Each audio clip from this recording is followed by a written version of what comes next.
All right, folks. This is Kyle Kondik. He's with the University of Virginia Center for Politics. Managing editor of the Crystal Ball Report, correct? Is that your title? Yeah, managing editor of the Crystal Ball, and I'm the communications director at the Center for Politics as well. Very good. Real quick, we're a week out from the election. What are you seeing in your crystal ball, especially when it comes to the U.S. Senate? So I think that the Republicans, I think, are the favorite to win the Senate. I wouldn't say it with 100% certainty. There are a lot of races that are very close still. But this map is just great for them. Of the three Senate maps that are contested once every 6 years, this is naturally the most Republican of them, and Democrats are very overextended on this map. There are 7 current Democratic seats that are in states won by Mitt Romney in 2012. 6 of those states are very, very Republican states, states where Obama got less than 42%, so places where he really underperformed his national average. So states like Arkansas, South Dakota, Montana, West Virginia, Louisiana, Alaska, all of those look like states that are probably likelier than not to eventually go Republican. And Democrats are also fighting to hang on in some states that are more Democratic, places like North Carolina, Iowa, Colorado, New Hampshire. Republicans are defending a few seats of their own. In Kansas, there's an independent candidate who is giving the incumbent Pat Roberts kind of a run for his money. Mitch McConnell is also facing a tough challenge in Kentucky, but it's looked for most of the cycle, at least as far as we were concerned, that he's going to win. That looks likely now. And then in Georgia, which is an open Republican seat that might go to a runoff. In fact, 2 states are probably going to go to runoffs. Louisiana, that runoff would be December 6th, and then in Georgia, the runoff would not be until January 6th, which would be 3 days after the new Senate opens. So it's possible the Senate might actually open short a member. So it's possible that we're not going to know on election night who actually wins, but I think the likelihood is that the Republicans will control the Senate once the new Senate opens in January. Anybody want to ask a question of Kyle? Yeah. Go ahead. Hang on. So how do you think with the new redistricting that's going to be happening in 2 years, is that affecting people's campaign or voting now as they're thinking about it, or will we only see that in 2 years? Talking about here in Virginia, right? Yes. Yeah, I doubt it. I think that I don't know if average voters care all that much about redistricting. In fact, I don't know if average voters, they may know their congressman, but probably don't know, the district number that they actually live in. And so, I don't know if that really matters for 2014. I will say, though, that it seems, we have an 8-3 Republican House caucus from Virginia. It sounds like it's possible that the Democrats might be able to pick up a seat as the result of this redistricting. And looking further down the line in 2020, when we have the new census, I think it's also quite possible that, for instance, Virginia 10, which is the open seat, looks like it's going to be won by Republican Barbara Comstock this cycle. But it's going to be hard for there only to be 2 Democratic seats in Northern Virginia. I'm thinking that with population growth and most of the population growth coming in Northern Virginia, that you might have a situation where there are 3 Democratic seats up there. In terms of the Hampton Roads seat, I kind of think that one is going to be, a swing district going forward here. It's just it didn't really materialize. The Democratic challenge of Scott Ridgel didn't really materialize this cycle. Anybody else want to jump in with a question? Go ahead. Yes, Kyle, quick question. You were saying that the Republicans might have the upper hand. Do you see anywhere or any states that might have the upset? Like, you'd be surprised that the Democratic might take over the Republican? I think that if the Democrats won Kentucky in the Senate, that would be a really huge upset. Just because Mitch McConnell is the Senate Minority Leader. Kentucky is, at the federal level, a very Republican state. You have a Republican incumbent in a Republican year in a very Republican state.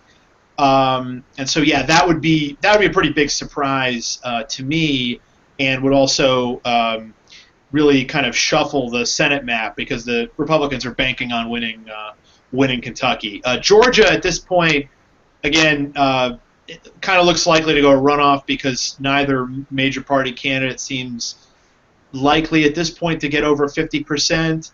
The runoff dynamic probably favors the Republican, but I think if the Democrat Michelle Nunn actually won in Georgia, that would qualify as an upset too.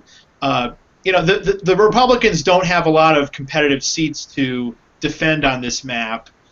Most of the current Republican seats are in very, very Republican states. In fact, the fact that Kansas is competitive is kind of a surprise because Kansas has elected a Republican senator in every election going back to 1938. So it's the longest streak of Republicans winning Senate elections in the whole country. But there are some unique dynamics there. The incumbent Pat Roberts, I don't know if he took this race all that seriously. And there's a free-spending independent. The Democrat got off the ballot, and so it's an independent versus a Republican, which is a little bit different. But generally speaking, the Republicans are playing offense on this map as opposed to playing defense. Thank you. Anybody else want to jump in with anything? Go ahead. Are you willing to give a quick preview as to what you think is going to happen in the next presidential election? Yeah, sure. I think that the nominating process on both sides will be kind of interesting. Just to, we'll see if Hillary Clinton does in fact run. I think she probably will, and if so, she is a bigger favorite for the nomination than she was in 2008, when of course she didn't win. The Republican side is totally scrambled, although generally speaking, the so-called party establishment gets the candidate they want. And if you look at the candidates that are being mentioned, the one who stands out to me is Jeb Bush, of course, a son and brother of presidents. It sounds like he may actually jump in this time, and if he did, I think that he would be kind of the D.C. establishment favorite. The people who would be more kind of like the insurgent candidates would be Senator Ted Cruz and Senator Rand Paul, who are kind of more outsiders in the party, but they appeal to sort of the more libertarian and Tea Party folks in the party. Anybody else want to jump in? Go ahead. Sure. Do you predict any military change in strategy after these midterm elections, maybe dealing with ISIS? That's not really my expertise, and so I don't have a great comment on that. I will say that, let's put it this way, the midterm not going on sort of frees the president's hands to maybe do more than he's done already. But as to what that might be, I couldn't really say. But again, with the midterm pressure off, the president could probably escalate things and not worry about the political ramifications as much. We were speculating about this in the newsroom earlier today, and while nobody is really predicted, how close do you think Gillespie will come here in Virginia? I think he'll come within single digits. I could see Warner in the low 50s, maybe Robert Sarvis gets 3-4%, and that would probably put Gillespie in kind of the mid 40s. It's not a great year to be running as a Democrat, and even though Warner, I think, still retains a very good reputation in Virginia, and I think Virginia is trending blue. I don't think Warner's going to win in some big blowout. Again, I think maybe the margin between Warner and Gillespie is high single digits, maybe mid single digits if the Democrats have a really bad night. There's not really any expectation that Gillespie can win, but I also don't think it's going to be a big blowout like 2008 was for Warner. We also, a small part of our viewing area is in North Carolina. Talk about that race a little bit. Oh, yeah, North Carolina Senate race is really interesting. It's on pace to be, I believe, the most expensive Senate race ever. There's going to be $100 million spent on that race. It looks to me like Kay Hagan, the Democratic incumbent, has just the slightest of edge on Tom Tillis, the Republican challenger. Both candidates are not particularly well liked. North Carolina is a North Carolina is kind of like Virginia, except maybe it's like a couple points more Republican than Virginia. Democrats were able to make the election more about Tillis, who's the Speaker of the State House, and some unpopular things that the State House has done. But lately, it seems like the issues there have been more nationalized, which has been good for Tillis. And so, North Carolina is on the East Coast, and so we'll start getting results there earlier than some of these other states. If the Republicans win North Carolina, I think that's basically all she wrote for Democrats in chances in the Senate. But again, I still think that Hagan has just a tiny, tiny bit of an edge. Anybody else want to jump in with a question? I'll ask one more question since this is a group of very strong Twitter users in the room. In 2008, and even to a greater extent in 2012, most people thought the Democrats had an advantage in how they use social media to get out the vote and energize their base. Have the Republicans figured it out and caught up? I think there's still, in terms of just sort of campaign technology, I think the convention, and what you hear from both sides, is that the Democrats still have something of an advantage on that.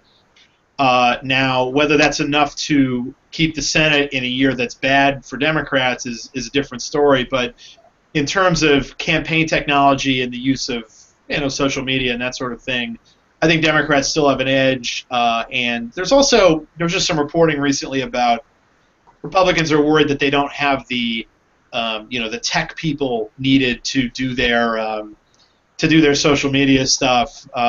And that you sort of think of the tech world as being kind of a liberal democratic world. Of course, a lot of that stuff is based out in Silicon Valley, which is super democratic. And I think that's basically the case. And so, if you talk about more than just social media, but about maximizing turnout and that sort of thing, a lot of Republican strategists sort of just mentally add a point or two in the polls to the Democratic candidate in some of these swing states because they think that the Democrats are going to have a better get-out-the-vote operation. Anybody else want to chime in?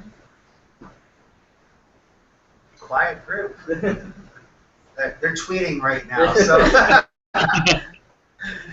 any final thoughts? Do you have a number that you and Larry have cooked up as the how many seats you think the Republicans are going to have in the next Senate? So our range right now is 5 to 8. They need 6. 5 to 8 seat Republican gain. They need 6 seats. I think somewhere in the 6 to 7 range is probably about right. So that would be a bare majority of 51 or 52 for the Republicans.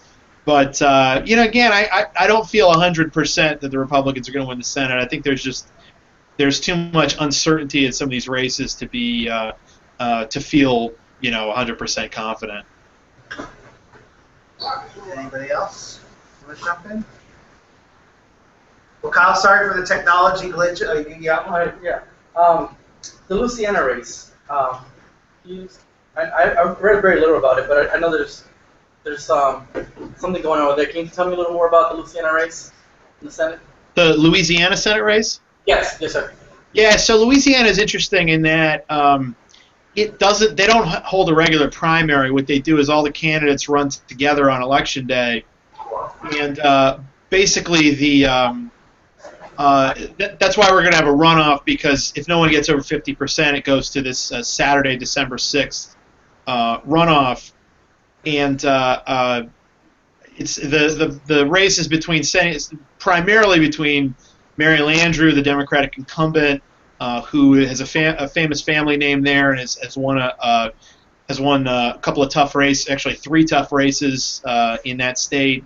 And her opponent is Bill Cassidy, who's a member of the U.S. House, Republican. There's another Republican in the field, Rob Maness, who's more of a Tea Party guy. He's going to take probably 8 to 10% of the vote, which is why the race is going to go to a runoff. But ultimately, Louisiana is a state that's really trending very Republican, and it's been that way at the presidential level for a little while, but it's also sort of trickling down the ballot. It's happening in many states across the South. And it's just hard for a Democratic incumbent like Landrieu to win a state that's so Republican at the federal level now, particularly in a year where there's an unpopular president in the White House and the midterm election is generally a backlash vote against the president. And that goes back, for much of American history. The midterm election is a backlash against the president's party in the White House. Right. So Cassidy pretty much has to race down for Louisiana. He's going to win. I think that Cassidy's the favorite going into the runoff. I will say that the runoff is a month from now, and maybe something would change that. But yeah, polls of both the initial round of balloting and the runoff show Cassidy leading, somewhere by about 3, 4, 5 points. So Cassidy goes into the runoff as a favorite, but I wouldn't totally count out Landrieu. Thank you, Kyle. Yep. Yeah. Okay. Thank you, Kyle. Yep. We'll just